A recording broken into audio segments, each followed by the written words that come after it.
mungkin kewajiban baru ya yang nanti dijalankan oleh instansi pemerintah. Nah, kalau sebelumnya mungkin kewajibannya di rekanan, nah nanti Bapak Ibu wajib untuk mengecek faktur pajak masukan. Nah, nanti akan kita praktekkan juga. Kemudian kewajiban untuk menyetorkan pajak. Nah, nanti setoran pemotongan semuanya atas nama instansi pemerintah, bukan atas nama rekanan. Kalau pada saat ini penyetoran PPh pasal 22 ya, PPh pasal 22 itu menggunakan nama rekanan. Nah, nanti penyetorannya Bapak Ibu pembuatan billingnya menggunakan nama instansi pemerintah itu sendiri. Nah, ini hal baru ya, perlu digarisbawahi. Nah, kemudian untuk faktur pajak, nah penyetorannya itu berbasis jumlah kurang bayar pada SPT.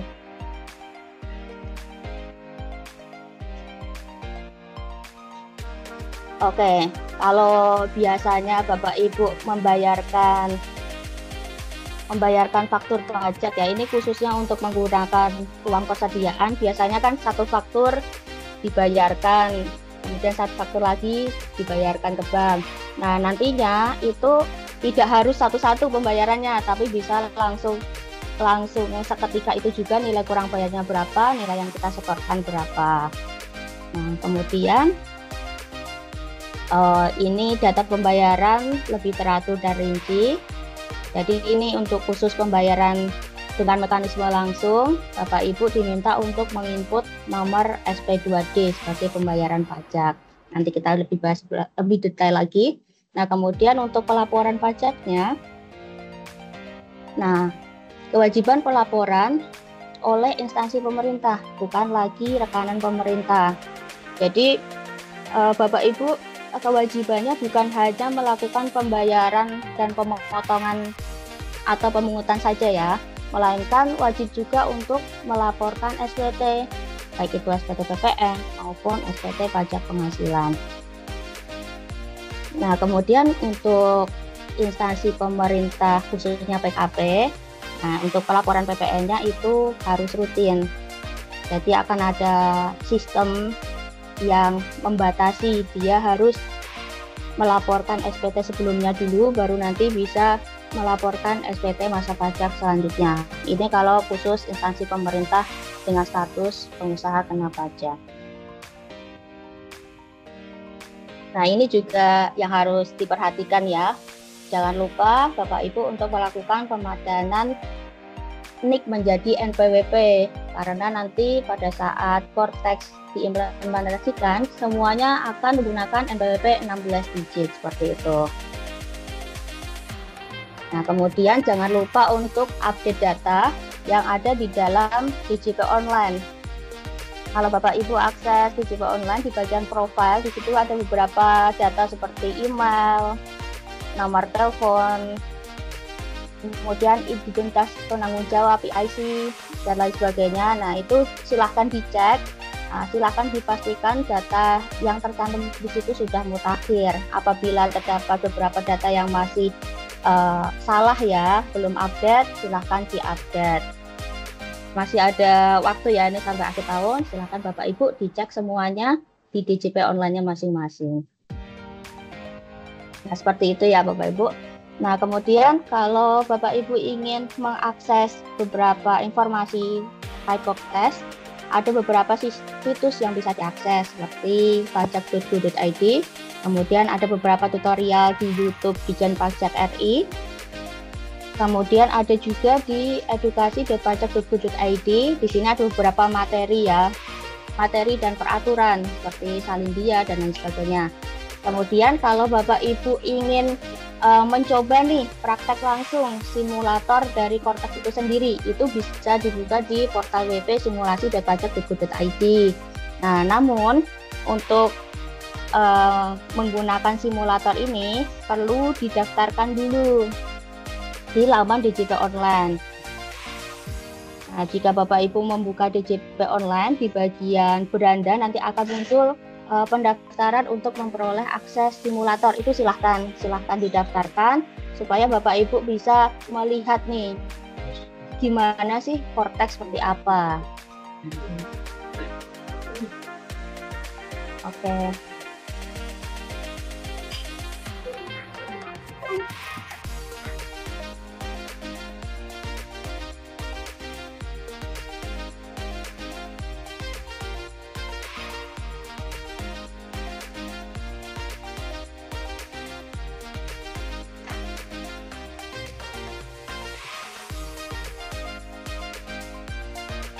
Oke, baik, itu tadi beberapa hal yang perlu kita perhatikan ya Bapak Ibu.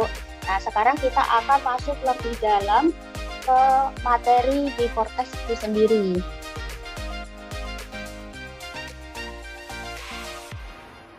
Saya izin share screen.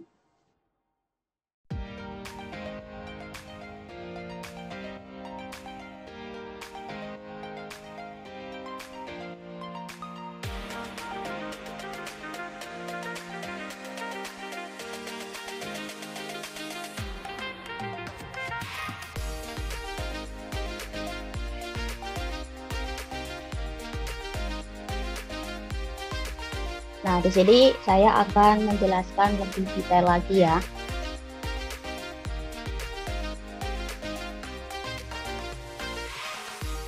Nah, untuk tampilan awal Cortex kurang lebih seperti ini tampilannya. Nah, bagi Bapak Ibu di sini sebagai instansi pemerintah tentu saja sudah memiliki akses DJP online ya. Nah, karena Bapak Ibu sudah memiliki akses DJP online, hal yang pertama kita lakukan di 1 Januari adalah mereset password.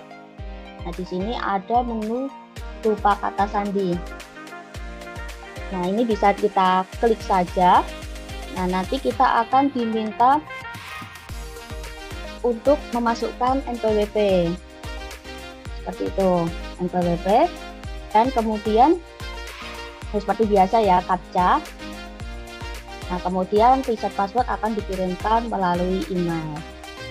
Itu langkah pertama yang harus Bapak Ibu lakukan pada saat Cortex ini sudah diimplementasikan. Jadi kalau secara umum nantinya wajib pajak akan dibedakan menjadi 3.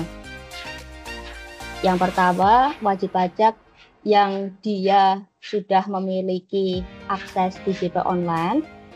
Yang kedua, wajib pajak yang dia belum memiliki akses DJP online, tetapi sudah punya NPWP ya.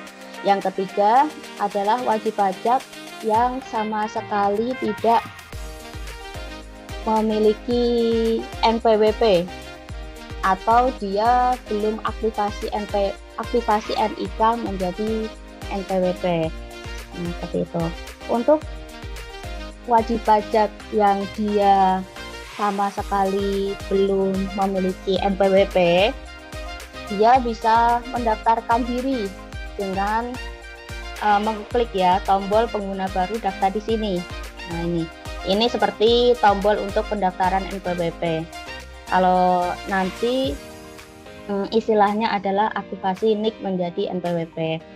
Nah, kemudian untuk wajib pajak yang sudah memiliki akses DJP online seperti Bapak Ibu ya, sudah punya DJP online.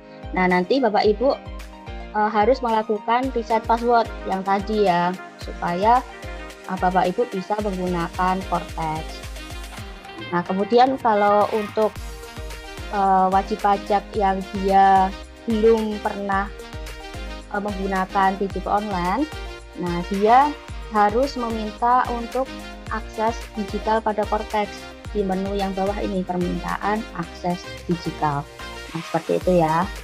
Jadi nanti pertama-tama yang harus Bapak Ibu lakukan adalah reset password supaya untuk membuat password baru yang akan digunakan untuk login di dalam Cortex. Mungkin kita langsung saja praktek ya. Saya buka dulu. laman Cortex-nya.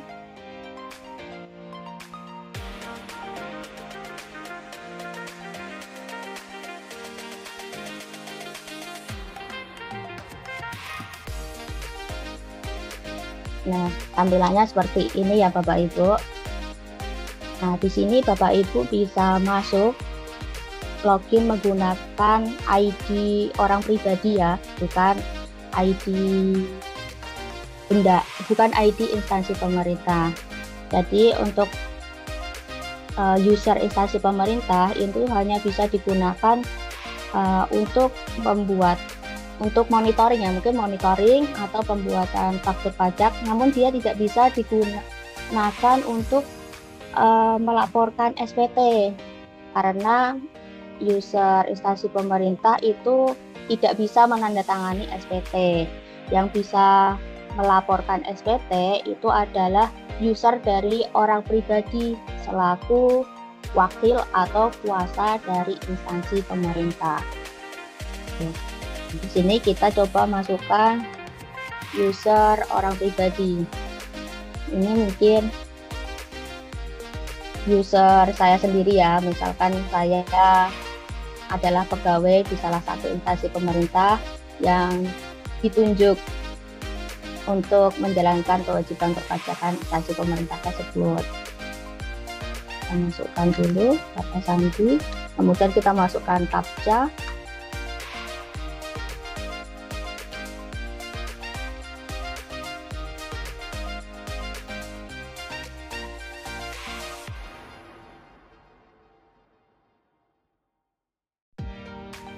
Satu salah.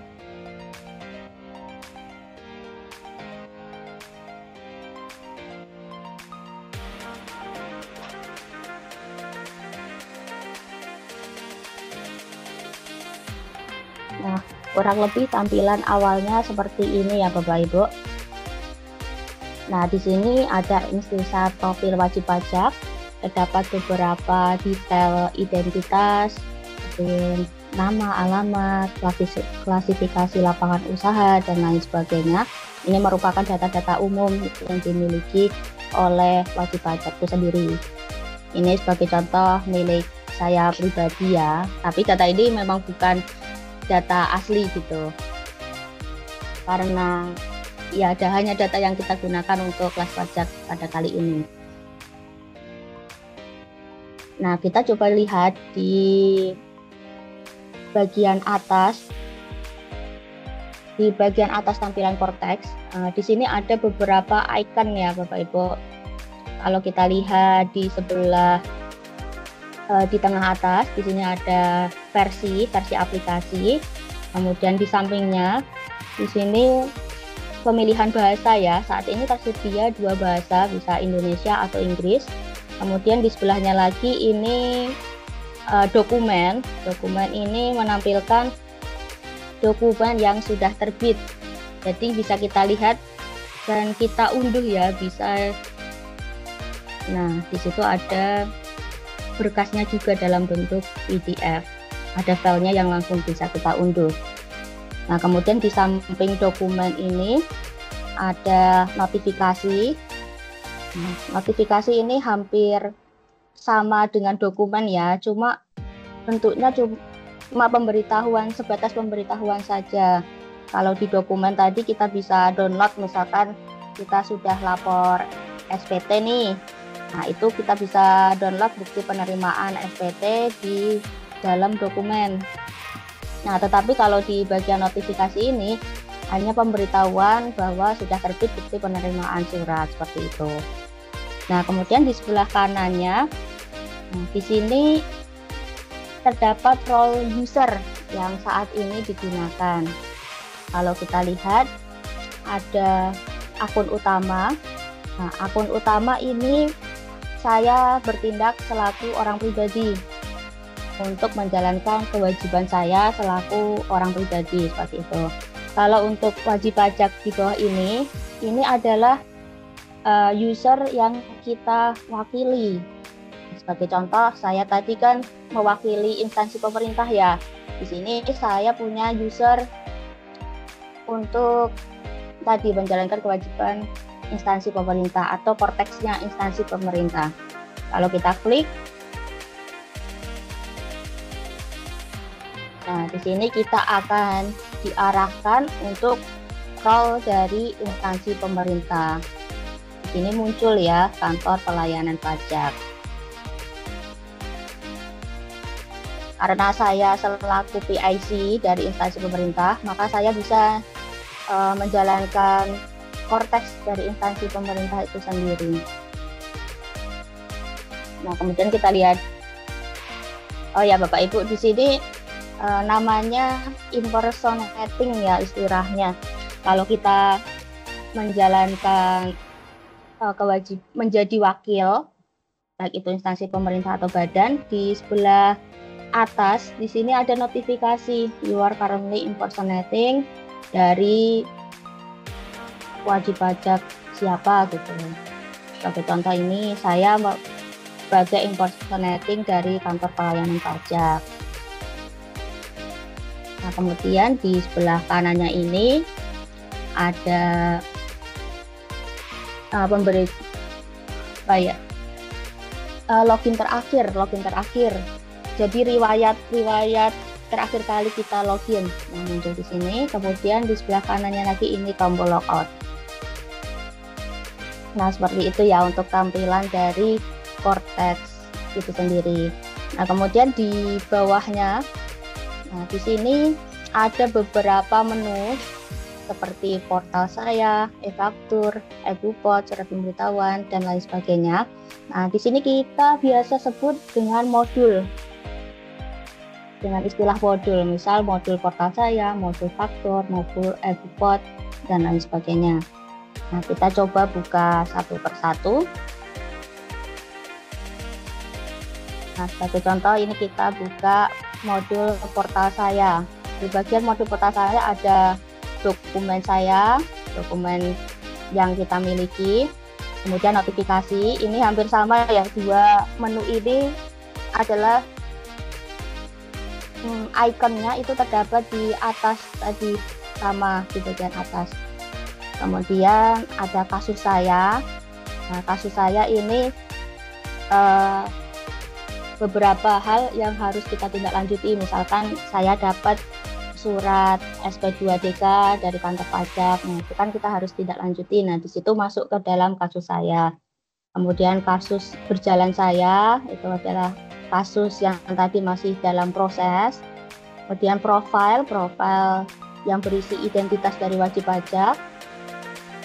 Di bawahnya adalah lagi permohonan kode otorisasi atau sertifikat digital. Ini kita gunakan untuk mengajukan sertifikat digital yang nantinya akan kita gunakan untuk menandatangani dokumen ya, bisa bukti potong, bisa SPT. Nah, kemudian di bawah lagi ini pengukuhan PKP untuk mengajukan pengukuhan PKP ya. Kemudian pendaftaran objek pajak, perubahan data kalau kita ingin mengajukan perubahan data, perubahan status kalau kita ingin mengubah status, sebagai contoh ini non efektif, pencabutan pengemudian materai dan lain sebagainya. Nah, kemudian penghapusan dan pencabutan NPWP. Jadi semuanya ini kurang lebih proses registrasi ya. Proses registrasi semuanya dapat diajukan secara online. Seperti itu. Nah, kita masuk ke dalam modul e-faktur. Nah, modul e-faktur ini kita gunakan untuk membuat faktur pajak dan melaporkan faktur pajak. Gitu. Kalau Bapak Ibu sebelumnya melaporkan SPT PPN di e-bupot unifikasi, nah di sini dipindah ya. Jadi kita melaporkan PPN masuk ke menu faktur ini. Nah, kemudian di sebelah kanan ada e-bupot. E-bupot ini terdiri dari bukti potong unifikasi. Ya, sama ya untuk PP pasal 15, 22, 23, dan lain sebagainya. Kemudian di bawahnya ada bukti potong non-residen. kalau kita akan memotong lawan transaksi misalkan WNA ya. Kemudian penyetoran sendiri. Nah, ini kalau kita mau melaporkan PPh yang disetor sendiri seperti angsuran, kemudian jual beli tanah yang kita setorkan sendiri seperti itu. Kemudian pemotongan secara ditunggung kalau ada pemotongan yang ditunggung. Bukti potong 21 untuk pegawai tetap, 26 A1, bukti potong A1, bukti potong A2 untuk tahunan.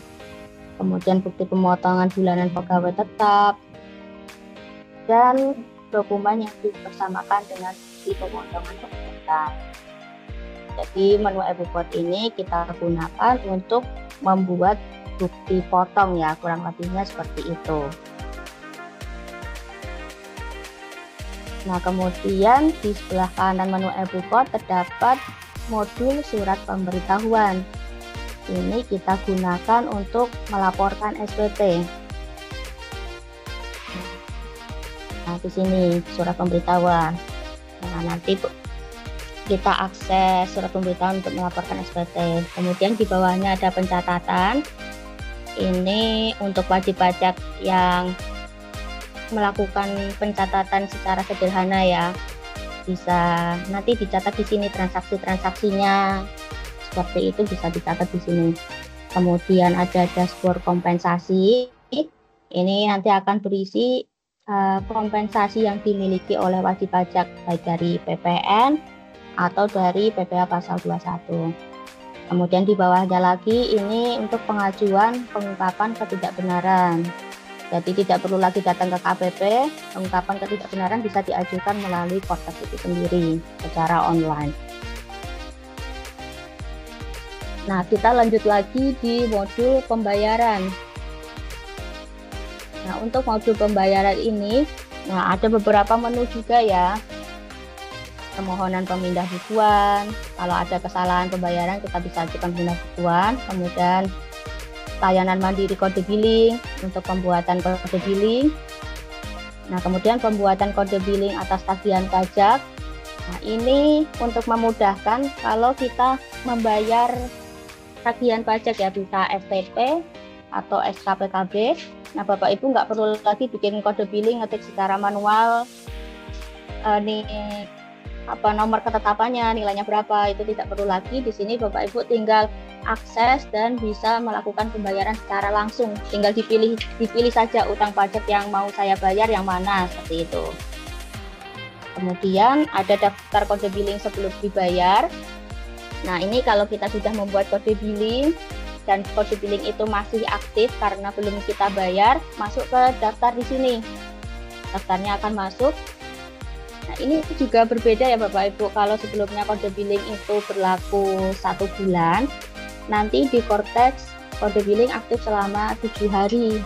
Nah, kalau lebih dari 7 hari, maka akan hilang ya dari daftar kode billing belum dibayar ini. Kemudian di bawahnya ada formulir restitusi pajak. Kalau Bapak Ibu ingin mengajukan pengembalian pajak tidak terutang. Bawahnya lagi permohonan pengembalian imbalan bunga. Nah, kalau untuk pengajuan imbalan bunga ya. Kemudian di bawahnya ada PPh DTP untuk penghasilan PDAM. Nah, ini khusus untuk PDAM, dia bisa mengajukan permohonan ditanggung oleh pemerintah ya. PPh ditanggung oleh pemerintah. Nah, di sebelah kanannya lagi, di sini ada menu buku besar. Ini hal baru juga di dalam Cortex. Bisa kita klik. Di sini Bapak Ibu bisa lihat nih, ini hampir sama tampilannya dengan pencatatan di bank ya. Ada sisi debit, ada sisi kredit. Rekening bank ya, seperti rekening bank. Nah, di sini ada saldo debit. Saldo debit ini merupakan kewajiban yang kita miliki, seluruh kewajiban yang kita miliki. Kemudian ada sisi kredit. Kredit ini adalah hak yang masih kita miliki. Sebagai contoh, saya memiliki lebih bayar SPT. Nah, itu akan muncul di bagian kredit.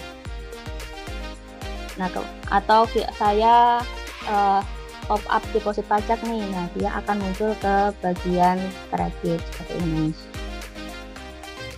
Nah, kemudian di kanannya lagi ada debit tersisa. Ini sisa kewajiban yang ada. Kemudian kredit tersisa, ya sisa dari hak yang kita miliki ya, seperti itu ya. Kemudian ada saldo. Saldo ini adalah selisih dari debit dan kredit.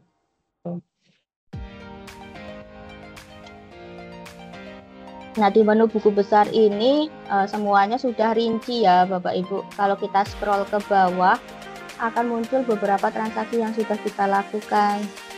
Ini. Nah, di sini detailnya juga ada ya, misalkan. Nah, ini ada pembayaran. Nah, di sini pembayaran terkait jenis pajak apa. Nah, detailnya akan masuk di sini. Seluruh transaksi yang kita lakukan semuanya akan masuk di sini. Nah, kemudian modul selanjutnya adalah layanan wajib pajak. Di layanan wajib pajak ini ada beberapa menu ya, seperti layanan administrasi. Nah, ini kalau kita ingin mengajukan permohonan, ini hampir sama di DJP online ya Bapak Ibu. Di sini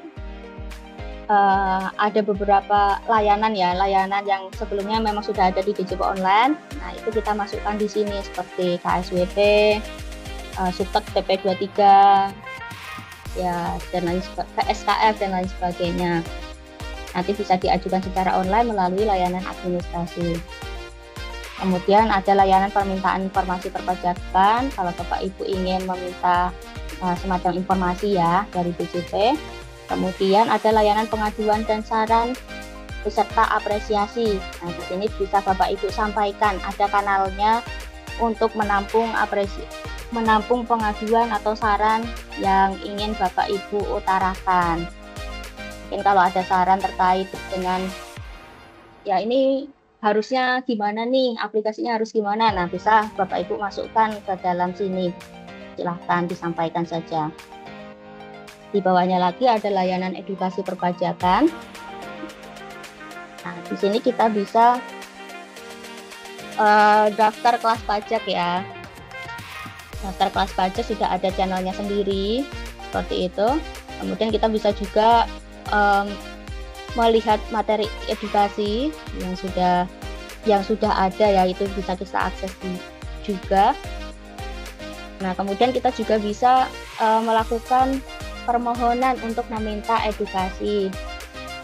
Misalkan, nah nanti kan SPT tahunan ini sudah mulai bisa dilaporkan ya mulai tahun depan. Nah, Bapak Ibu bisa nih, kalau misalkan saya mau buat acara untuk kantor, nah terkait dengan pelaporan SPT tahunan, nah, Bapak Ibu bisa mengundang narasumber dari KPP, bisa Bapak Ibu ajukan melalui Kortex dengan menu layanan edukasi perpajakan. Saya minta narasumber untuk kegiatan ini, itu diperbolehkan. Nah, kemudian ada riwayat edukasi. Nah, ini riwayat edukasi yang sudah kita ajukan sebelumnya ya, akan muncul ke riwayat. Kemudian ada pengetahuan dasar perpajakan. Nah, kalau kita klik di sini akan diarahkan menuju laman pajak.go.id. Di sini kita bisa belajar secara mandiri, ada beberapa peraturan yang bisa kita akses, ada beberapa video, ada beberapa buku, leaflet, dan lain sebagainya. Kalau mau belajar secara mandiri, di sini bisa kita lihat. Nah, kemudian modul selanjutnya adalah manajemen akses. Manajemen akses ini kita gunakan untuk mengubah kata sandi. Cukup jelas ya kalau ini. Kemudian soal sering ditanya, ini FAQ, beberapa pertanyaan ya yang sering muncul itu nanti akan masuk ke FAQ ini. Oke, mungkin itu menu yang ada di beberapa modul Cortex seperti itu.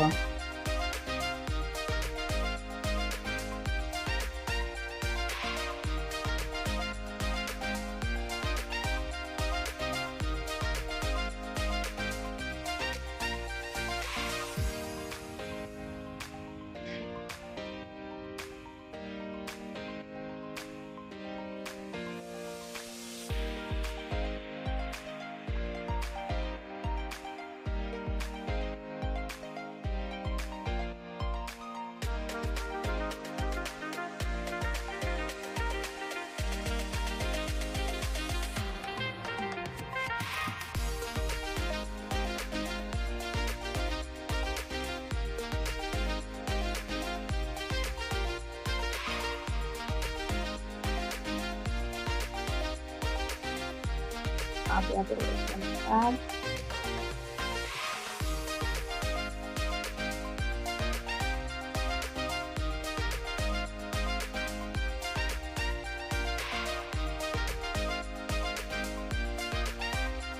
Kita balik lagi ke Mozilla. Oke. Nah, setelah itu kita akan mencoba untuk mendaftarkan sertifikat elektronik atau sertifikat digital ya.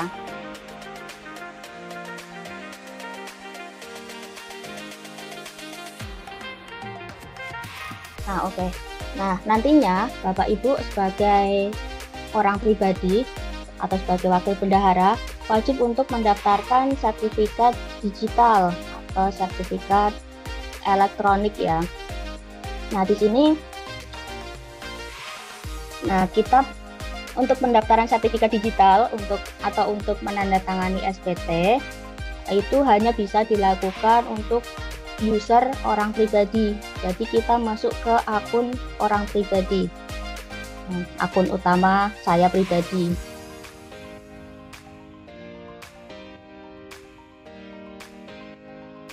Nah, nanti Bapak Ibu wajib untuk melakukan permohonan kode otorisasi atau sertifikat digital yang akan digunakan untuk menandatangani baik itu bukti potong, faktur pajak maupun SPT.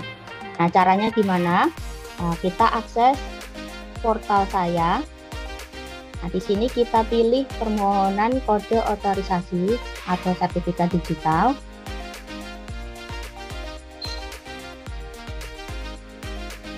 Nah, kemudian di sini udah secara otomatis ya muncul identitas kita atau identitas saya pribadi. Kemudian kita pilih jenis sertifikat digital. Sebenarnya sertifikat digital ini ada banyak ya Bapak Ibu. Bisa dari Peruri, BRIN, BSSN dan lain sebagainya. Kalau misalkan Bapak Ibu sudah punya sertifikat digital sendiri, tanda tangan elektronik sendiri dari instansi yang ada di sini ya, nanti bisa dipilih saja. Tapi kalau misalkan belum punya, Bapak Ibu bisa mengajukan melalui kode otorisasi DJP. Kita pilih saja kode otorisasi DJP, kemudian kita masukkan passphrase. Passphrase ini password yang kita buat sendiri ya, ada minimal 8 karakter. Harus ada karakter khusus, huruf besar, dan ada angka juga.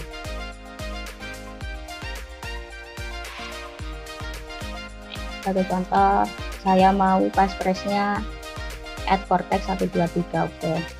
Nah, setelah kita masukkan passphrase, di sini ada verifikasi identitas. Kita masukkan foto kita ya, bisa langsung foto secara langsung atau kita ambil file foto yang ada di gadget kita masukkan saja. Nah, nanti ini akan ada verifikasi secara biometrik ya. Nah, setelah kita masukkan, kemudian pernyataannya kita klik dan setujui, kemudian kita kirimkan.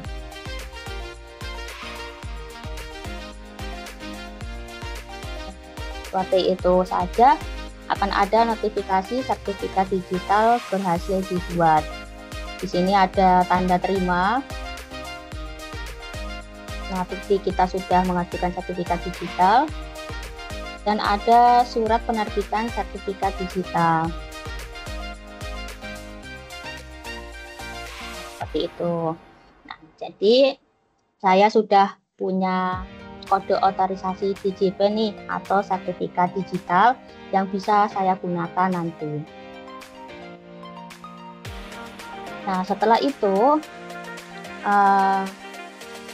tadi kan Bapak Ibu sudah tahu ya kalau instansi pemerintah menunjuk 1 orang PIC. Nah, gimana nih kalau misalkan saya ingin mengganti PIC saya nih? Misal dari semula kepala kantor, saya ingin ganti PIC-nya menjadi bendahara. Nah, itu gimana caranya? Nah, di situ kita masuk ke menu portal saya, kemudian masuk menu profile. Nah, di sebelah kiri kita bisa melihat menu informasi umum. Kita pilih. Nah, kemudian di sebelah kanan terdapat tombol edit. Kita klik saja.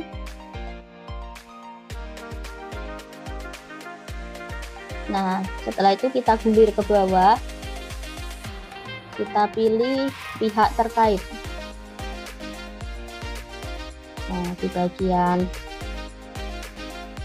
maaf ya Bapak Ibu, karena tadi kita mau mengubah PIC dari instansi pemerintah, jadi ini kita masuknya ke wajib pajak instansi pemerintahnya, bukan untuk orang pribadinya. Jadi kita pindah dulu ya, untuk pindah ke user instansi pemerintah.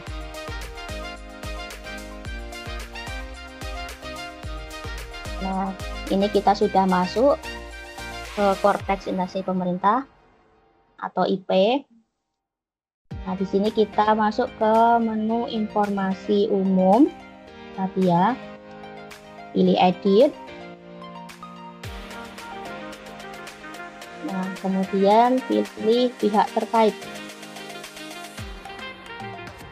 Nah, di sini akan muncul beberapa pegawai yang mewakili instansi pemerintah saya. Sebagai contoh ini KPP Taman Sari, ada beberapa pegawai nih.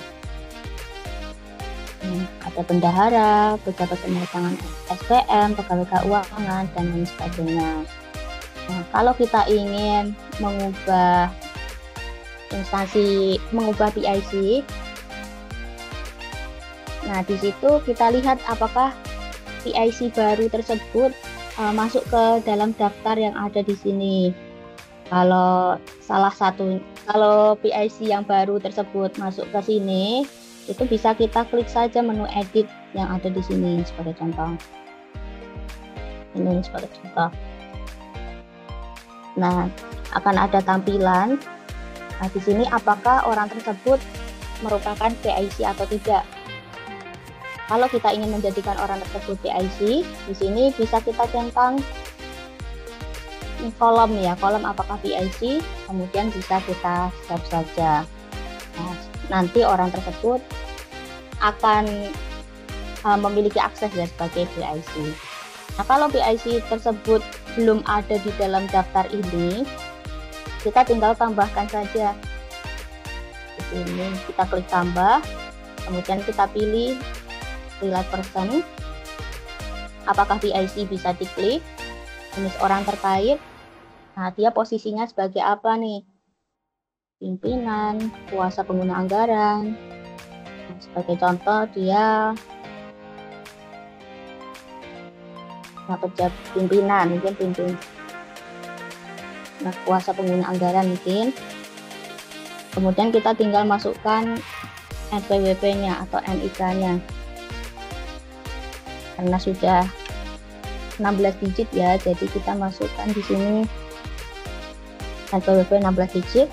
Nah, nanti akan muncul secara otomatis datanya. Kemudian kita masukkan dia menjabat selaku PIC mulai sejak kapan. Misal Desember, kemudian tanggal berakhirnya kapan. Ini kalau misalkan ada dokumen periodenya dia ya. Kalau mungkin tidak tahu dia akan menjabat sampai kapan, ini bisa dikosongin saja, kemudian kita tinggal klik save. Gitu. Kalau sudah disimpan, maka PIC yang baru sudah memiliki akses ya sebagai PIC. Nah, kemudian itu untuk PIC. Nah, bagaimana kalau kita ingin menunjuk salah satu pegawai untuk misalkan sebagai melaporkan PPh pasal 21. Nah, gimana nih? Saya ingin menunjuk pegawai tersebut. Nah, di situ kita bisa ya Bapak Ibu untuk menunjuk nggak hanya satu atau lebih beberapa pegawai untuk menjalankan kewajiban perpajakannya. Kita pun bisa memilih role akses yang akan mereka miliki. Misalkan pegawai ini cuma bisa untuk bikin bukti potong aja, tapi nggak bisa lapor, itu bisa. Pegawai ini cuma bisa buat ini PPh pasal 21 aja, itu juga bisa. Nah, gimana caranya? Nah, itu sama seperti tadi, kita masuk ke menu informasi umum, kemudian pilih edit. Nah, di bagian sini kita bisa memilih pihak terkait. Nah, itu sama ya, jadi kita tambahkan pihak terkait tersebut. Nah, bedanya kalau tadi kita ingin menunjuk PIC, ini kan kita bukan menunjuk PIC ya istilahnya ya. Kita ingin menunjuk orang untuk melaksanakan kewajiban perpajakan ya. Jadi kita tidak perlu mencentang tombol PIC ini. Kita tinggal masukkan saja jenis orang terkait itu, kedudukannya sebagai apa. Misalkan sebagai pegawai keuangan nih. Kita masukkan NPWP-nya.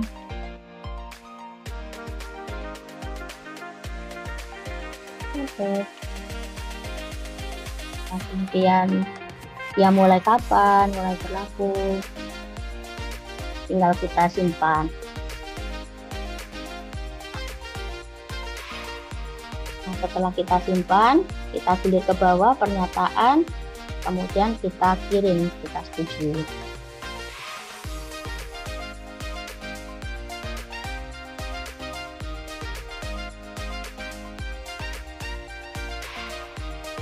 Nah, ada sukses update expired data.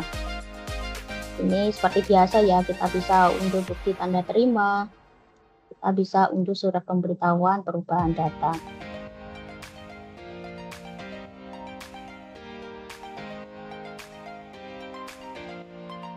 Nah, seperti itu. Setelah kita menunjuk pegawai, kita berikan dia akses role-nya sebagai apa nih. Di situ kita masuk ke menu wakil kuasa. Nah, di menu wakil atau kuasa itu akan muncul pegawai-pegawai tadi yang ditunjuk ya, baik itu PIC ataupun pegawai lainnya, semuanya akan muncul di sini. Nah, saya ingin menetapkan nih pegawai yang tadi saya tunjuk untuk sebagai misalkan sebagai pembuat bukti potong saja. Nah, itu bisa masuk ke sini, kita pilih tetapkan role. Nah, di menu ini tinggal kita pilih saja dia memiliki akses sebagai apa nih, tanda tangan. Nah, ini bisa disesuaikan saja ya, tergantung kebijakan kantornya masing-masing. Setelah selesai, kita tinggal simpan. Oke, nah, seperti itu. Nah, baik Bapak Ibu, itu tadi untuk akses PIC dan kemudian akses pegawai. Selanjutnya kita akan masuk ke menambahkan subunit instansi pemerintah. Oke, misalkan suatu dinas kesehatan kabupaten itu sebagai instansi pemerintah daerah memiliki unit di bawahnya ya, unit pelaksana teknis di bawahnya, yaitu beberapa puskesmas. Nah, gimana nih caranya saya untuk mendaftarkan subunit tersebut? Itu kita masuk ke menu sama ya, informasi umum, kemudian klik edit, kemudian kita pilih tempat kegiatan usaha atau subunit. Nah, di sini kita tambahkan. Nah, kita masukkan jenis kegiatan target. Nah, misalkan ini KPP Taman Sari punya subunit. Subunit itu kita daftarkan di sini. Masuk ke kecamatan ya, kecamatan, nama kegiatannya apa. Tapi kalau puskesmas ya tinggal dimasukkan saja. Misalkan ini ya cabang Mangga Besar gitu.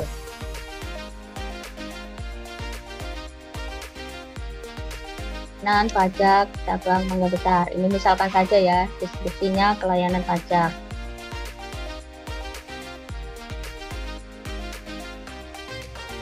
Kode ekonominya bisa dipilih, ini KLU-nya ya, dia selaku apa.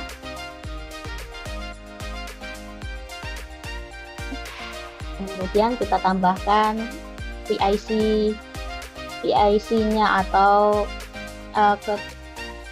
pimpinannya ya, pimpinan di cabang tersebut, bisa kepala cabang, bisa kepala unit pelaksana teknis yang ada di situ. Tinggal kita masukkan saja.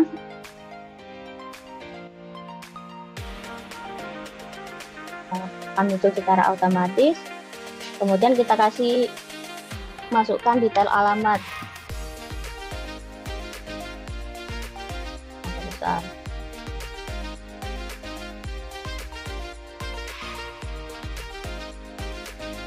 Nomor 5.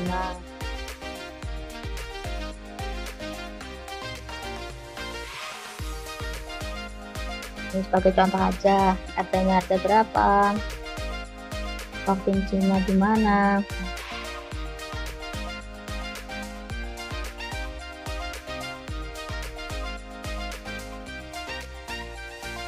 Oke, tambahkannya. Nah, setelah itu kita tandai alamat subunit tersebut di Google, di Maps-nya. Tinggal kita simpan saja. Setelah semuanya diisi, tinggal kita simpan.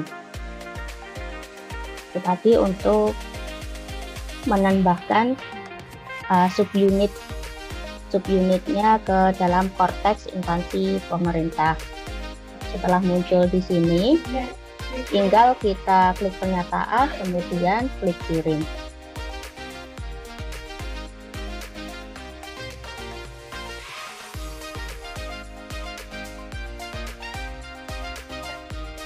Nah, sudah berhasil seperti itu.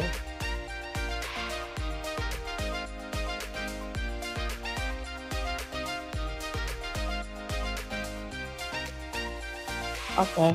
Nah, ini teknis sekali ya Bapak Ibu ya. Jadi ya memang harus praktek secara langsung sih, supaya nanti kita bisa mengaplikasikannya ya di dalam konteks yang akan berlaku nanti.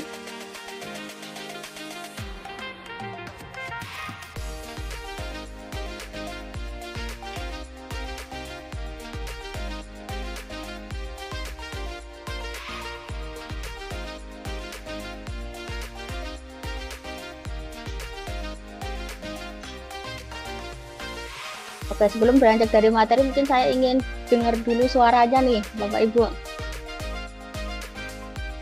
Halo, Bapak Ibu. Halo, selamat pagi. Halo? Oke. Pagi, pagi. Mungkin cukup banyak ya, cukup banyak dan cukup teknis ya, Bapak Ibu ya. Oke, masih siap Ya, untuk lanjut lagi? lanjut. Lanjut, oke. Ya mungkin bisa disambi makan, bisa disambi minum, ya disambi bekerja di kantor ya Bapak Ibu ya. Ya, mudah-mudahan Baik. nanti paham kalau sudah pegang ya Mbak langsung. Iya, betul. Nanti bisa dipraktekkan langsung. Baik, kita lanjut ya Bapak Ibu. Ya, Nah, oke. Nah, selanjutnya kita akan membahas terkait dengan deposit pajak ya Bapak Ibu. Nah, kalau kata-kata deposit pajak ini sudah tidak asing lagi ya. Deposit pajak. Deposit pajak ini hampir sama seperti uang dompet digital ya yang saat ini ada, kayak Dana, ShopeePay dan lain sebagainya. Jadi kita bisa menempatkan sejumlah uang ke dalam deposit pajak yang nantinya deposit pajak itu sendiri bisa kita gunakan untuk melakukan pembayaran pajak di kemudian hari. Seperti itu Bapak Ibu. Nah, kita akan praktek langsung.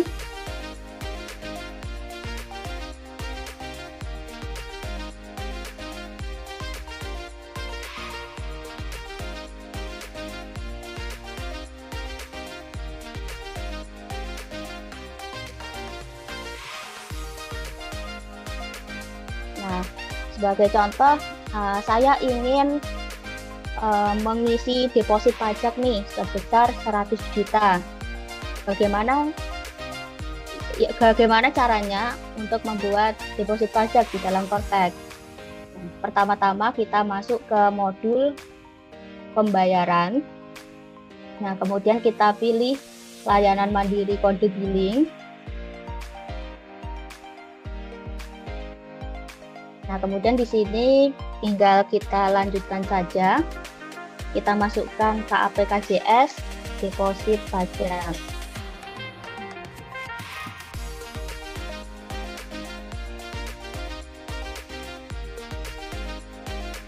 Nah, deposit pajak. Kodenya 411618-100. Itu kode untuk penyetoran deposit pajak. Kemudian periodenya ini sudah secara otomatis tahun pajak 2024. Kita lanjutkan saja. Mata uangnya rupiah. Nah, tadi saya ingin mengisi deposit pajak sebesar 100 juta. Saya isi aja 100 juta. Saya bilang sudah muncul. Keterangannya ini bisa diisi atau bisa dikosongi saja. Kemudian klik unduh kode billing. Nah, seperti itu ya. Jadi kalau kita ingin top up nilai deposit pajak, nah kita buat kode billing tersebut. Nah, setelah mendapatkan kode billing, ini bisa kita bayarkan seperti biasa ya, bisa ATM, internet banking, bank, dan lain sebagainya. Ini kita bayarkan dulu.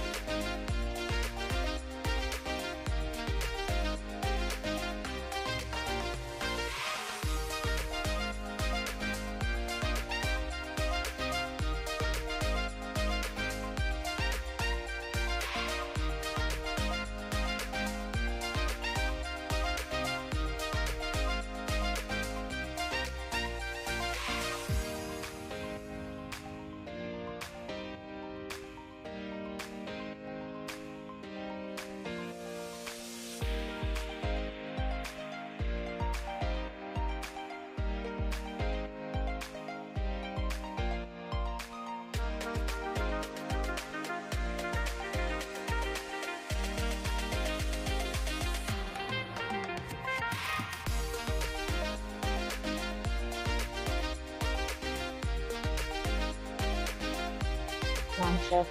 Nah, kalau kita sudah bayarkan deposit pajak ke bank, nah nanti di buku besar itu akan muncul di sini transaksi kita. Nah, di sini di bagian kredit akan muncul nilai bahwa kita sudah top up deposit pajak sebesar 100 juta.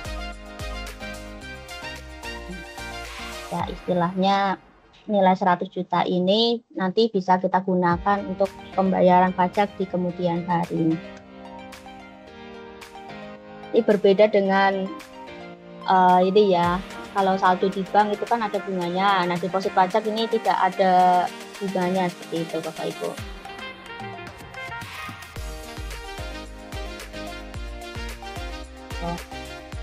Ini kalau untuk top up deposit pajak. Nah, deposit pajak ini merupakan hal yang baru ya di dalam Cortex. Mungkin nanti Bapak Ibu manfaatkan di kemudian hari karena dengan adanya deposit pajak ini bisa ini ya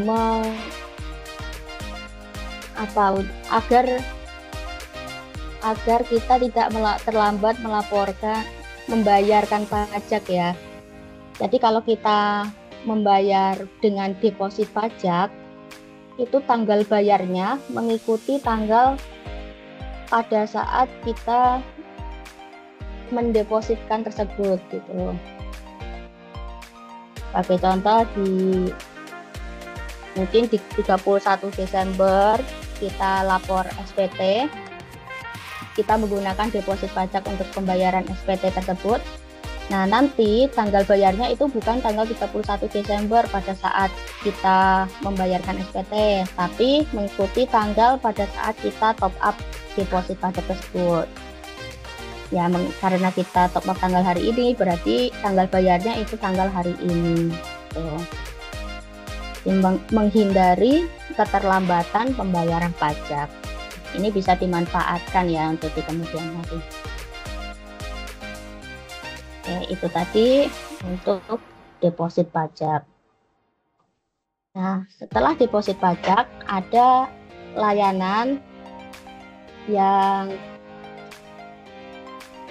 ingin kami kenalkan ke Bapak Ibu ya, yaitu ini ada permohonan pemindah bukuan. Kalau sebelumnya Bapak Ibu mengajukan pemindah bukuan, kalau saat ini udah bisa online ya, melalui digital online. Nah, ini hampir sama seperti di digital online. Bapak Ibu bisa mengajukan permohonan pemindah bukuan melalui Cortex. Caranya yaitu dengan masuk menu pembayaran, pilih permohonan pemindah bukuan, kemudian kita pilih buat permohonan pemindah bukuan. Di sini akan muncul secara otomatis identitasnya. Kita pilih pembayaran yang ingin kita pindah bukuan. Misalkan saya harusnya kurang bayarnya cuma 5 juta nih, tapi saya malah bayar 10 juta. Nah, itu kan masih ada sisa 5 juta yang bisa kita pindah bukukan. Di situ kita bisa ajukan, kita pilih saja. Nah, ini pembayaran. Tadi ya, saya punya pembayaran 10 juta, ini saya mau PDK-kan sebesar 5 juta. Kita pilih pembayarannya, kemudian kita bisa unggah file yang dibutuhkan. Sebagai contoh, kita masukkan saja file pembayarannya ya, bukti bayar, PDF bukti bayar. Kemudian setelah itu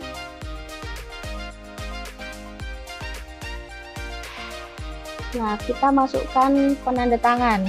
Penanda tangan itu tadi ya sertifikat elektronik yang sudah kita ajukan tadi.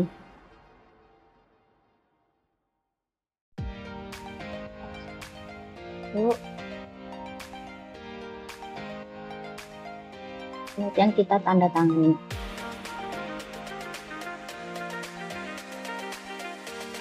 Oh ya, alasannya belum kita isi.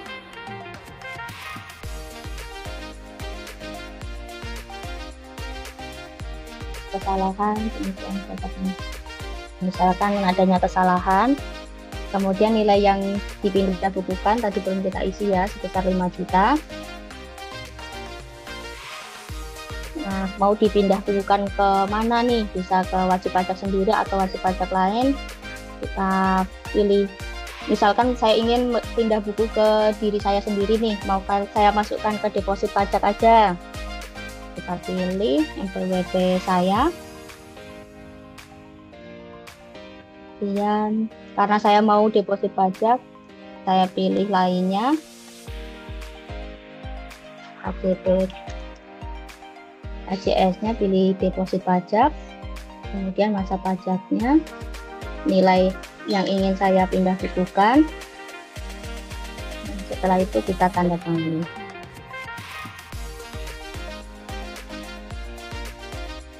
Tinggal kita cek apakah formulir yang sudah kita isi sudah sesuai. Kalau sudah sesuai, kita kirim permohonan.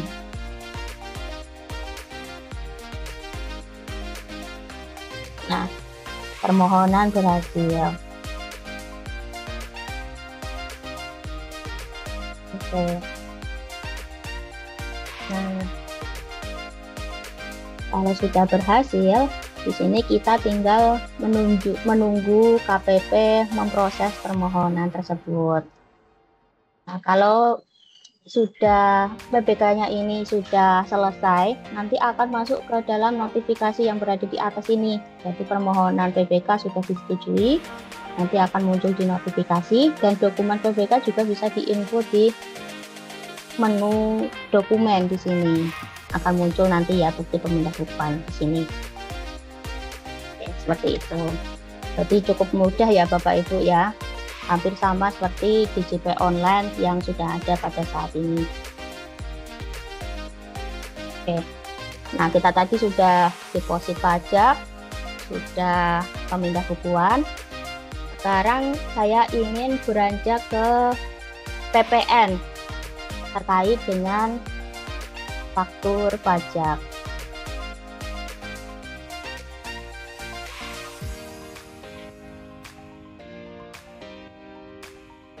Nah, seperti ini.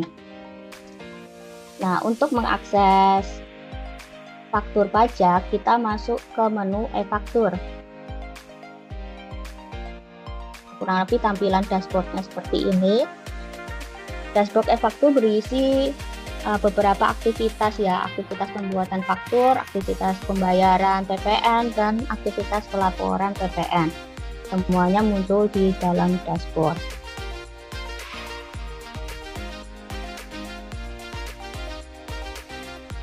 Nah, mungkin kita pakai contoh kasus saja ya.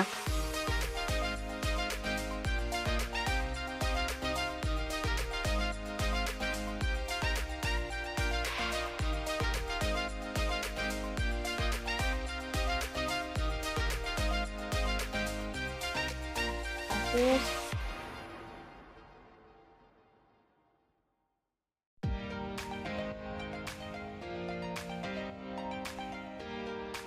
Oke, contoh kasusnya seperti ini. Instansi pemerintah melakukan pembelian ATK kepada rekanan untuk trimester 4 tahun 2024 dengan nilai transaksinya 250 juta. Nah, karena ada transaksi pembelian ini, maka terutang PPN sebesar 11% ya. Kalau saat ini, selain PPN, dia terutang juga PPh pasal 22, tarifnya 1,5%.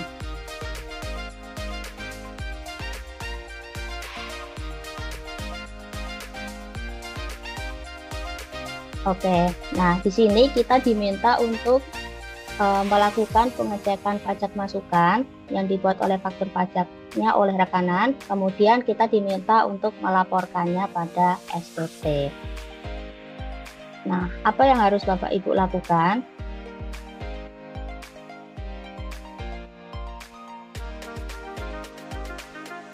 Nah, yang pertama kita masuk ke menu faktur pajak tadi.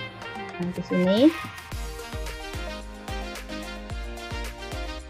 Nah, kalau sebelumnya kita dapat mungkin file faktur pajak kode 02 dari rekanan ya Bapak Ibu. Di sini walaupun Bapak Ibu tidak mendapatkan faktur pajak tersebut, Bapak Ibu bisa mengeceknya di dalam menu pajak masukan. Ini. Nah, di menu pajak masukan akan muncul faktur pajak atas transaksi kita. Misalkan tadi sebagai contoh, karena saya beli ATK, Di sini di menu faktur pajak masukan ini sudah muncul secara otomatis ATK yang saya beli. Nah, tugas kita apa? Tugas kita adalah melihat detail dari faktur pajak tersebut apakah sudah benar atau tidak benar ya. Kalau sudah benar, maka kita wajib juga untuk melaporkannya.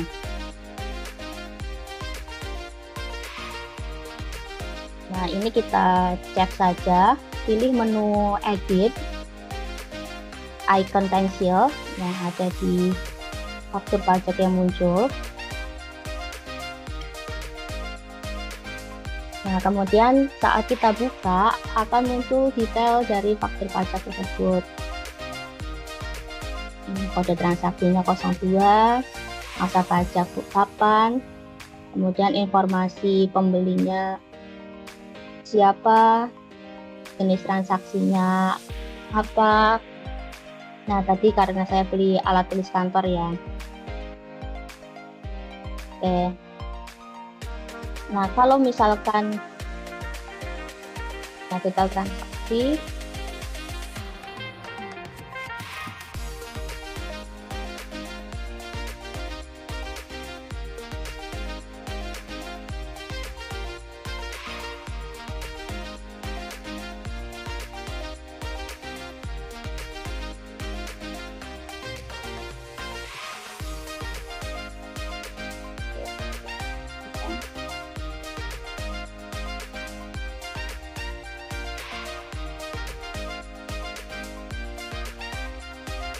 pakai dulu aja.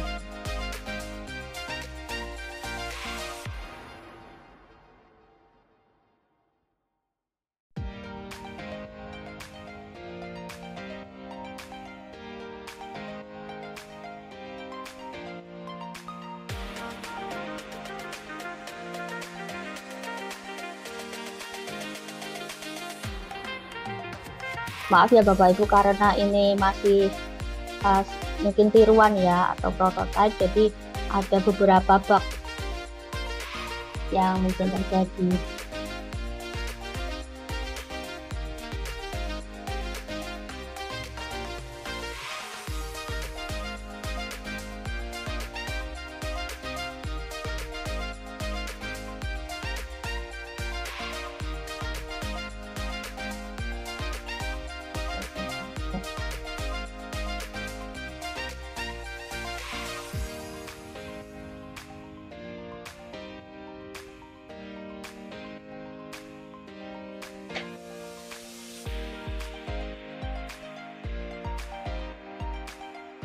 Oke.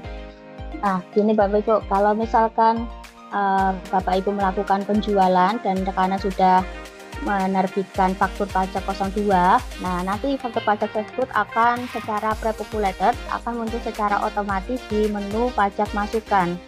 Nah, di sini akan muncul. Nah, setelah muncul, nah nanti Bapak Ibu tinggal cek saja tadi. Cek saja detail faktur pajaknya. Kalau sudah benar, ini contohnya yang belum di-approve.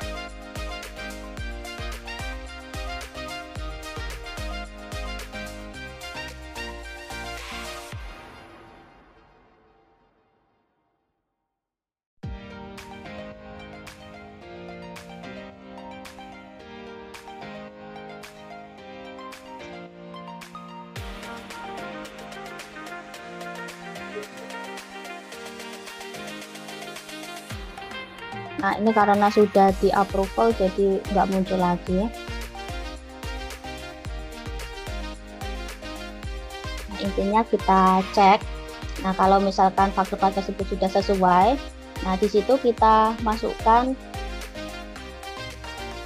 nomor SP2D. Ini yang dibahas di awal ya. Jadi kalau kita membayarkan transaksi tersebut melalui mekanisme LS, maka kita input nomor SP2D di bagian faktur pajak tersebut. Misalkan nomornya apa, kemudian kita klik simpan seperti itu. Nah, ini kewajiban Bapak Ibu ya, tinggal di input nomor SP2D di bagian ini.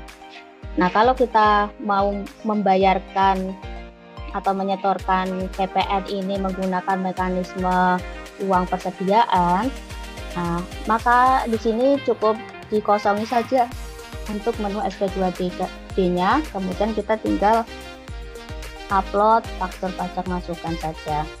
Gitu. Nah, di tombol upload sebenarnya di bagian atas ini seharusnya muncul menu upload ya, tinggal Bapak Ibu masukkan saja. Setelah selesai, kita sudah cek pajak masukan dan sudah sesuai ya dengan transaksi yang kita lakukan, kita wajib untuk melaporkannya. Nah, untuk pelaporan SPT PPN, masuk ke menu surat pemberitahuan SPT. Surat pemberitahuan.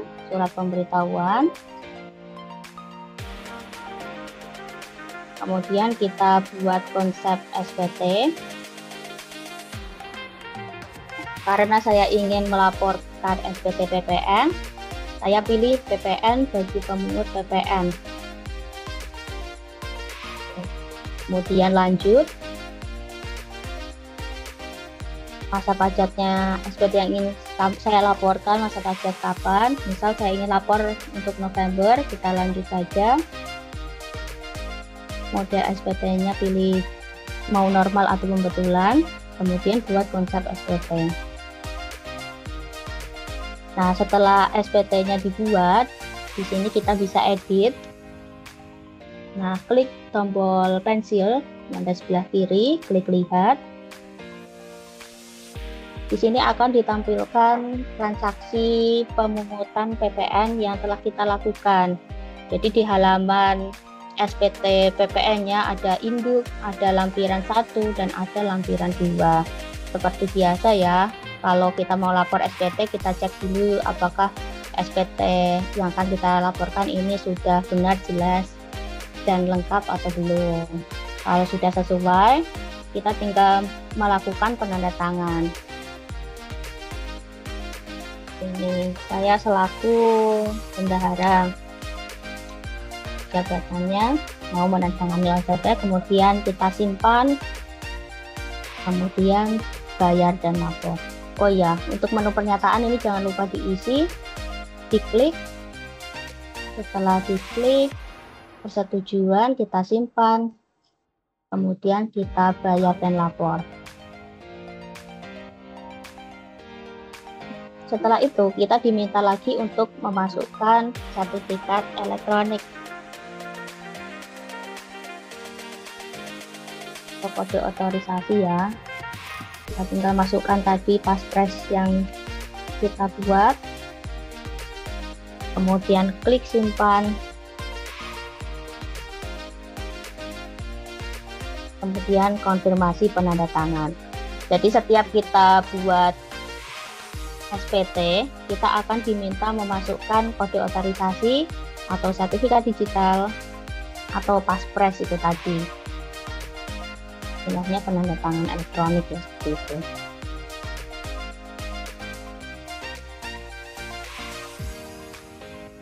Nah, setelah berhasil, maka akan muncul di SPT yang dilaporkan. Ini kalau sudah berhasil ya. Karena SPT saya tadi contohnya nihil, maka dia akan langsung muncul di SPT dilaporkan dan langsung dapat di-download bukti penerimaan elektronik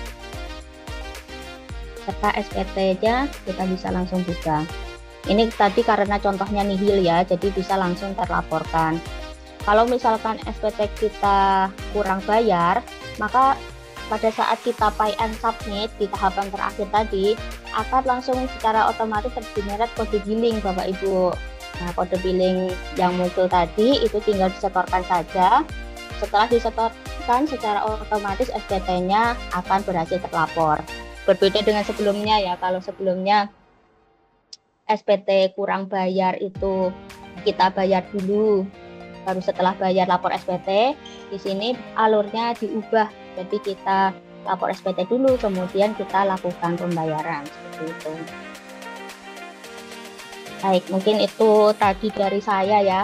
Ada beberapa hal yang sudah kita bahas seperti deposit pajak, buku besar wajib pajak, pemindah bukuan, kemudian terkait dengan PPN ini.